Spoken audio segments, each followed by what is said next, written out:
Utilizando a tabela encontrada na primeira página do livro, converta 760 milhas por hora para metros por segundo, 921 kg por metro cúbico para libra-massa por pé cúbico, 5.370 kJ por minuto para HP. Para a transformação, converteremos milha para metro utilizando a informação dada na tabela, e após converteremos hora para segundos. É importante notar a disposição dos números na tabela de conversão. Note-se que metro deve ficar em cima, visto que é a unidade desejada no final da conta. Isso também ocorre com os segundos. Este deve ficar embaixo para se tornar metros por segundo no final da resposta. Milhas e horas ficam opostos à unidade inicial, visto que essas serão canceladas durante os cálculos. Esse método permite que o cálculo seja feito de uma vez. No item B, utilizaremos a conversão de quilogramas para libra-massa e após utilizaremos a conversão de metro cúbico para pé cúbico. Sabendo que a conversão é de libra para quilo e analisando a unidade final de libra-massa por pé cúbico, sabemos que libra-massa deve ficar em cima da tabela e quilo deve ficar embaixo para ser cortado com a unidade inicial. Metro cúbico deve ficar em cima para ser cortado com o metro cúbico inicial, enquanto pé cúbico deve ficar embaixo para ser a unidade final. Todas as conversões são dadas na tabela. A conversão para HP é mais facilmente realizada se todos os dados estiverem em joules por segundo, já que essa é a conversão dada na tabela. Portanto, converteremos minuto para segundos, sendo que minutos deve ficar em cima da tabela para ser cancelado com os minutos iniciais, e quilojoules para joules. Finalmente, colocando HP em cima e joules por segundo embaixo, é possível cortar os joules por segundo iniciais e sobrando apenas HP em cima, a resposta final.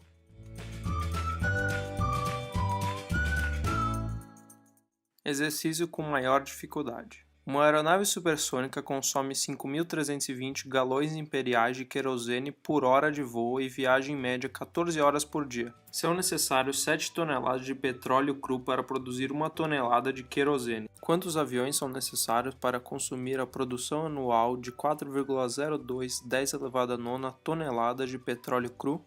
Também é informada a densidade do querosene. Como desejamos o consumo em toneladas e por ano, devemos fazer as devidas conversões.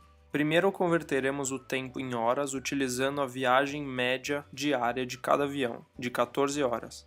Após, converteremos dias para ano. As informações dispostas na tabela desse modo fazem com que corte hora com hora e dia com dia, sobrando apenas ano na parte de baixo.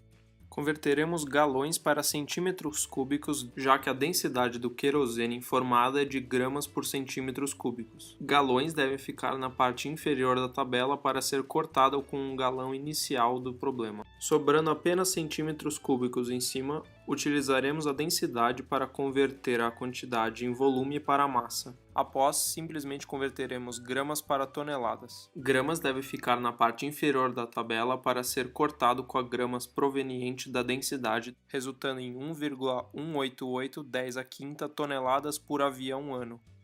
Utilizando o consumo anual de petróleo e a conversão querosene-petróleo de 1:7, conseguimos obter o gasto em toneladas de querosene. As toneladas de petróleo devem ficar na parte inferior da tabela para que seja cancelado com as toneladas de petróleo produzido anualmente. Utilizando o número calculado previamente de toneladas por avião ano, conseguimos calcular quantos aviões seriam necessários para gastar todo o petróleo consumido, um total de aproximadamente 5.000 aviões.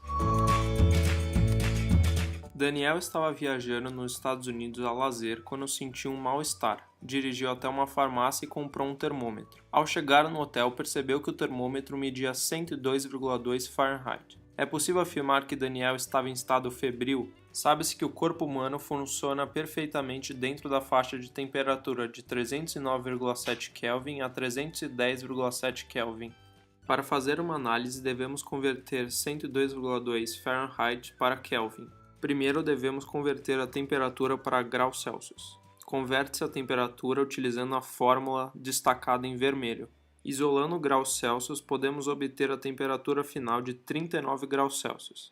Após, devemos converter graus Celsius para Kelvin. Para isso, apenas deve-se somar 273,15, chegando numa temperatura de 312,2. Assim, chegamos à conclusão que Daniel está com febre. Este item refere-se a outro tipo de exercício de temperatura, onde apenas sabe-se a diferença de temperatura, não o seu valor absoluto. Qual seria a temperatura marcada em graus Celsius no termômetro se a diferença entre a água do chuveiro e o seu corpo fosse de menos 16,2 graus Fahrenheit? Temperatura do corpo 39 graus Celsius, dado da tabela 1 grau Celsius igual a 1,8 graus Fahrenheit. Lembre-se que a conversão de Celsius para Fahrenheit dada não é a conversão absoluta dos dados, é apenas a diferença de escala de cada uma das grandezas. Desse modo, pode-se calcular a diferença de 16,2 Fahrenheit. Deve-se colocar Fahrenheit na parte de baixo da tabela para ser cortado com Fahrenheit proveniente da diferença das temperaturas. Desse modo, descobrimos o delta da temperatura entre o chuveiro e o corpo, de menos 9 graus Celsius. Somente agora podemos calcular a temperatura absoluta do chuveiro em graus Celsius, no valor de 30 graus Celsius.